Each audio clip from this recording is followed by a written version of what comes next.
สบายดีพี่น้องหมดสุขุทุกคนเด้อสบายดีพี่น้อง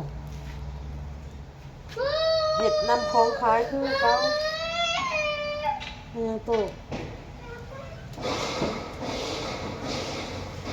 เห็ดนำของขายคือเก่าพี่น้องมันนี้มีเอ็นแล้วก็มีหัวใจคือเก่าเหรอมีเดี๋ยวจะว่าภูเขาวะนี่พี่น้องมีFCเพิ่นบอกว่าเขาเจ้ากรีดใส่นี่มันบ่เข้าคือว่าใครแน่พี่น้องเอ้ยขีดจะขกขดคือว่าแห้งอันจะหลบอันคมมันขีดจะขกหั่นนะว่าเป็นน้ำเฮาขีดบ่เป็นหรือขีดมั่วซั่ว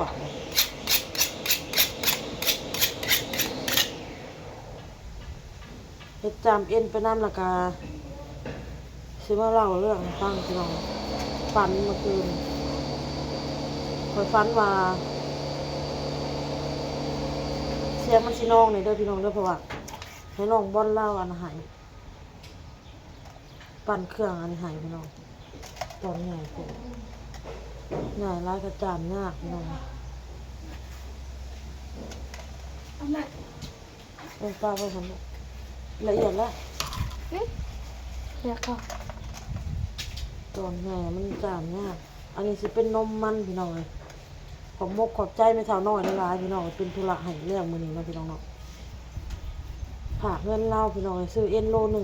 1แล้วก็ไม่จามอะไรแล้วก็กับแก้วกับหัวใจให้เราซื้อแก้วถุงนึงพี่น้องเอ้ยแก้วนี่ไง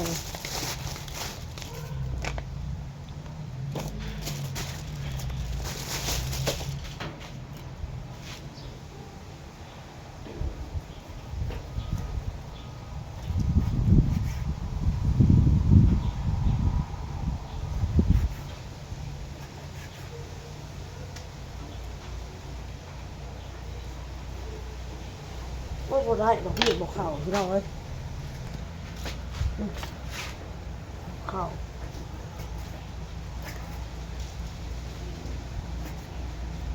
เอ็นมันผัดจากหยาบไปแล้วปันนี้เอ็นมาปะทะกับมีดบอกเข่าอีกมันเพื่อนโอนแล้วพี่น้องเด้อยอมรับจับร่วงได้กับจวดโลดเรามีคนพ้นให้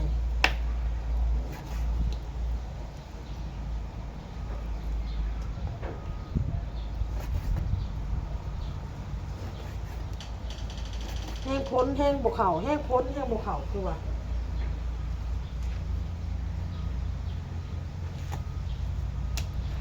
น้องบอลละปั่นแล้วแล้วอ้นจะมาเล่าเรื่องความฝันมาพี่น้องข่อยฝันว่าฝันแบบพิษกับกระบอกเต้พี่น้องฝันแบบทะเลาะกันพิษกันห่ายกันแบบจนเก็บเสื้อผ้านี้พี่น้องข่อยเก็บเสื้อผ้านี้จากผัวด้วยพี่น้องเลยพิษกันเลยค่ะข่อยจะเก็บเอาอันลูกเต้ากับเอาไปได้ลูกเต้าเอาปะให้เราน้องบอลกับปะอยู่น้ำลาวเอาโต้ก็อยู่น้ำลาวคอยเราไปมันเนี่ยไปแล้วเขาไปอยู่ในตูบหลังหนึ่งเรือนหลังหนึ่งไปอยู่ในหันแหละเสื้อผ้าของกระเต็มมาเก็บเสื้อผ้าพิษแกกระบอกเต้ผ่านมาคืนหลังจากนั่นเราขอกับมีเป้ว่ะนอนอยู่ในเป้เนี่ยนอนหลดแต่ตัวเองนอนรับว่ะนอนรับแล้วหูเมือขึ้นมาเลยเห็นลูกเห็นผัวน่ะมาแบบนี้ว่ะจะมาเฮียงข่อยถามเลิกกันแหละปะกันแหละจะมายังจะมาหาข่อยยังวะมาแล้ววะมาหาเจ้าแล้ววะหรือเรามาขอโทษเมียวะขอโทษด้วยวะข่อยผิดไปแล้ววะอันนี้ต่อไปข่อยสิบ่ให้อันผิดกับเจ้าอีกวะข่อยสิบ่เลิกกับเจ้าวะเลิกคืนดีกันพันผิดกันแล้วก็ว่าคืนดีกัน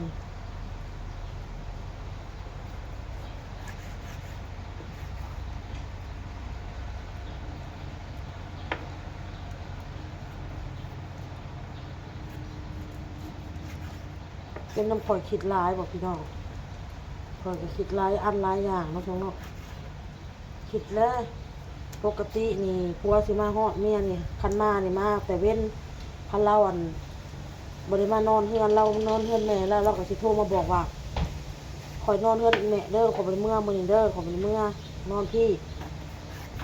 แต่เราก็สิโทรมาบอกตะเว้นหั้นนะอันนี้จุด2 ทุ่มกว่าแหละสิเข้า3 ทุ่มแหละสิยังบ่เห็นนั่นโทรมาบอกเขาโทรไปก็บ่ติดบัดนี้1อ้นก็คิดแบบนั้นแน่เนาะพี่น้องเนาะ2ก็คิดมีหรือว่าเป็นอีหยังนำทางบ่คิดเป็นห่วงนำตัวนี้แน่นะพี่น้องเนาะย่านรถรถเพแน่คิดหลายอันหลายอย่างหรือว่าแนวใดว่ามาเฮือน 2-3 มื้อแล้วมื้อที่4ที่5เนี่ยสิเป็นแล้วนะแบบนี้ค่ะสิเป็นแบบโทรบ่ติดทั้งเบอร์ทั้งอันนั้นโลดเพราะว่าข่อยโทรหาเราบ่รับสายข่อยมื้อแต่โดนแล้วพี่น้องสิเป็น2 เดือนแหละสิ2 เดือนแล้วล่ะข่อยกับเบาเต้บ่ได้ข่อยลบเพื่อนมาซะข่อยบล็อกเราแล้วยกเลิกการเป็นเพื่อนกันข่อยอยากให้เราไปกินน้ำหมูแล้วเราตัวข่อยว่า9 โมง 10 โมงเราจึงสิมื้อเนาะแต่มื้อนั้นน่ะเรามาเราเมื่อแล้วนอนเฮือนแม่เราดอกแต่เราเมื่อเฮือนแม่แล้วน่ะ11 โมงปลายจนจะเข้า12 โมงข่อยเลยอยากให้ข่อยก็เลยบล็อกเราบล็อกแล้วเรียบร้อยเลยยกเลิกการเป็นเพื่อนกันยกเลิกการเป็นเพื่อนกันแล้วบัดนี้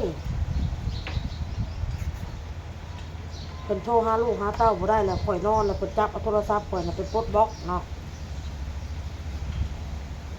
เอาโทรศัพท์ข่อยไปปลดบล็อกก่อนเพิ่นจะโทรหาลูกเพิ่นบ่ได้ปลดบล็อกบัดนี้การเป็นเพื่อนน่ะบ่ได้เป็นเพื่อนกันข่อยขอไปเป็นเพื่อนนำเราข่อยส่งข้อความเสียงบอกเราอันยกเลิกอันน่ะรับเป็นเพื่อนแน่ข่อยว่าแต่ยังบ่รับอยู่เราโทรมา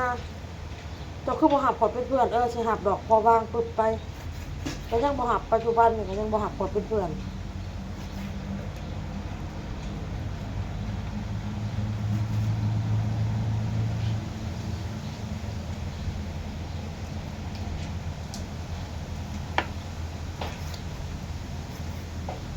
จำเอ็นออกไปขายผู้เก่าว่าเรื่องความฝันอยู่พี่น้องฝันผิดกันหย่ากันปะกันละกันแต่มาพันมาคืนดีกันแบบคืนดีกันแบบเราพาลูกพาเต้ามาหาเราก็ขอโทษขออหยังว่าในความฝัน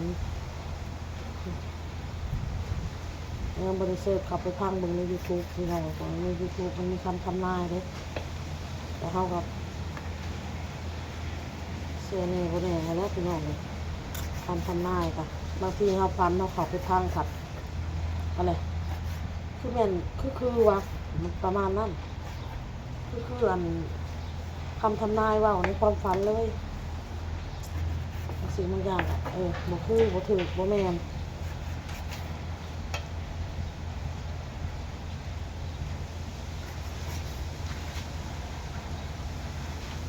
เมื่อก่อนแล้วพันว่า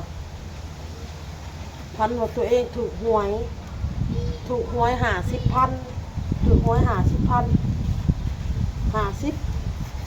ตัวเองถูกเลข50,000แล้วเขาผู้ชายถูกน้ำผู้ชายเอาเงินมาให้พี่น้อง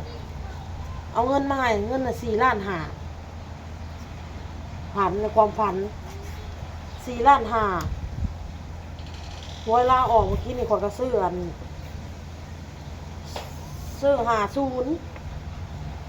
ถือพันว่าตัวเองถือ50,000ด้วยจ้ะ50ก็ซื้อ50บัด05บ่เอาเลขออกนะโอ้ยเลขมันก็ดนแล้วบ่ได้ซื้อลองเบิ่งปีใหม่ย่านว่าเพิ่นให้เฮงย่านว่ามันสิถือลองซื้อเบิ่ง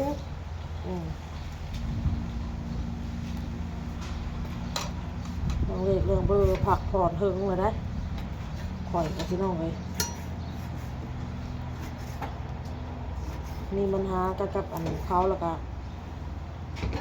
ยุดก่อนก็ได้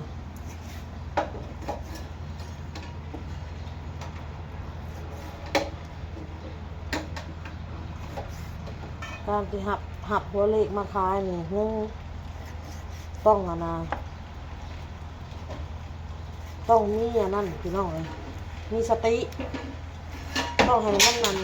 รอบคอบหักโบเลกมาขายเงินยุเวลาเอาขายได้เปอร์เซ็นต์หมูกระหักในเฮาอะนะหมูอันนะเฮาอะแต่ว่าเฮาเป็นคนขายนี่เฮาต้องมีสติเฮาต้องมีสติแบบใดเฮาต้องกวดการที่หมูส่งหวยมาให้เฮานี่เฮาขายเลขให้หมูเนาะขายหวยให้หมูนี่เฮาต้องมีสติเห็นว่าเลขมันตกแย่เลย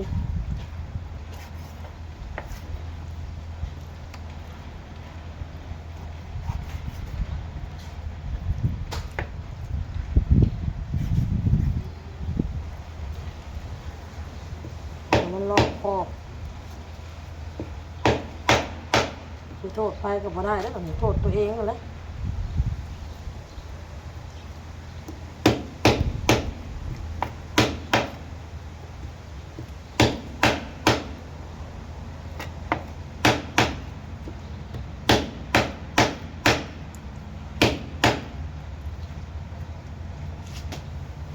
พันเอาซอยมันบอกเข่าปุ๊บสั่มพี่สังพี่น้องเอ้ยมีดเอื้อนข่อยมันจะมาเป็นอย่างนี้หัวมากกับพ้นแน่ๆพ้นในยุ่งมันคือมันยังบอกเข่าอะนะเรามีแต่ขีดให้ซื่อๆพี่น้องเลยขีดขวดไปขวดมาแล้วเข่าแล้วว่ะ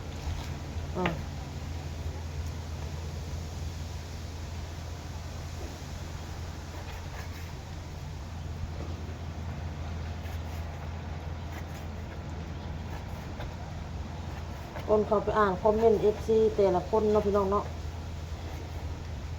FC คิดกว่าก่อนที่อ้นเว้าเรื่องบาเต้แน่เนาะแต่มีอันเว้าอันใส่เฮาแน่แต่ว่าเฮาอ่ะเฮาบ่สนนะผ่านพี่น้องเฮาต้องคนที่หักเฮาคนที่ให้กำลังใจเฮาคนที่เขาหักเฮาเขาต้องแค่คนที่เขาอันหักเฮาเราต้องแค่คนที่เขาหักเฮาคนที่ให้กำลังใจเฮาเนี่ยหักเฮาเราต้องสนใจคนที่เขาบ่หักเฮาแล้วเขาก็เข้ามาเว้าอีกครั้งนั้นนั่นนี่อย่าไปสนใจนะพี่น้องยกขอบใจซีทุกคนโลกใบนี้เนี่ยมันจะมีทั้งรักแล้วก็มีทั้งเกลียดหักก็มีสั่งก็มีคนหักกะลายคนสั่งกะลายบ่พอใจในการกระทำของเฮาในโตเฮากะลายหมักในการกระทำของเฮาในโตเฮากะลายว่าเดียวเนาะนั่นแหละกันล่ะมนุษย์มีไผดี100%แล้วก็บ่มีไผชั่ว100% FC เพิ่นว่าแล้วว่านะ FC เด้อพี่น้องต้องทำใจนางอ้นจะต้องทำใจเพิ่นว่า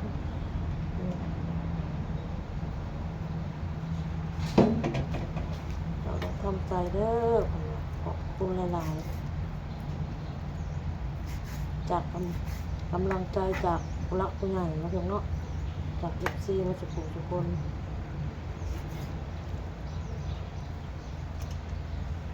อันใดที่เฮ็ดไปแล้วมันดีก็เฮ็ดอันใดที่ว่าเขาเฮ็ดไปมันบ่ดีแล้วก็ถอยเอาเฮ็ดไปแล้วว่าโอ๊ยคือสิบ่ได้หรอกบ่โอเคก็ถอยหลายพี่น้องเขาไปอ่านกดใจเพิ่น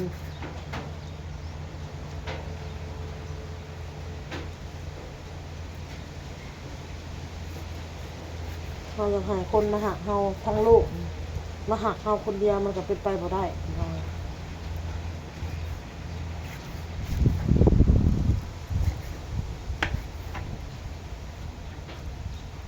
เลือกแล้วพี่น้องมัน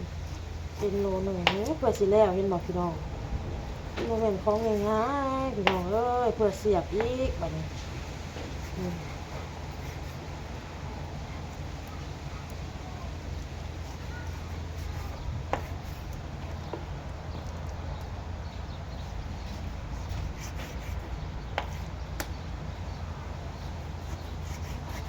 มื้อนี้หั่นสิออกไปตะเวนขายเครื่องขายของค่ะ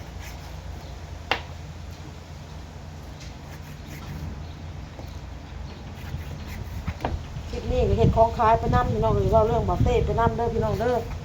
เว้าเรื่องผู้ใหญ่ผู้รักผู้ใหญ่ที่เพิ่นติเตือนเฮา FC นำเนาะที่เพิ่นติเตือนเฮามาเด้อพี่น้องเด้อเครื่องหมักใบมะกรูดกระเทียมใบสะไคร้เครื่องหมักเฮาหมักเอง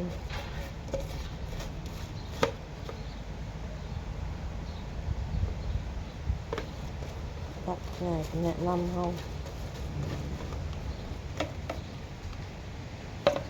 บาง FC ว่าโอ้เจ้าบ่ต้องออกมาตอบโต้หยังดอกเพิ่นว่าเจ้าบ่ต้องออกมาตอบโต้เจ้าบ่ต้องออกมาเว้าหยังดอกอ้นเอ้ยเพิ่นว่าคนที่เขาหักเจ้าน่ะเจ้าบ่จำเป็นต้องอธิบายเจ้าบ่จำเป็นต้องเว้าอีหยังหลายเขาเบิ่ง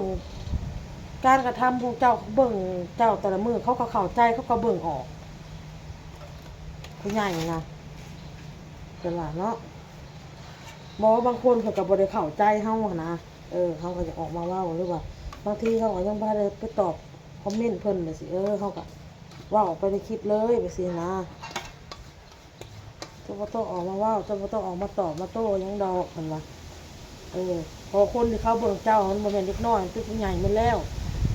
ถ้าคนเขาที่เข้าใจเจ้าบ่เว้าบ่อธิบายหยังเขาก็เข้าใจคนที่บ่เข้าใจเจ้าจะอธิบายจนว่า100เทื่อ1,000เทื่อ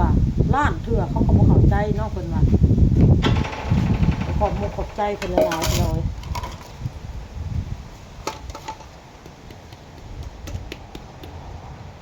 พี่น้องคลิปมันยาวมันสิยาวเด้อพี่น้องเด้อลาเลยพี่น้อง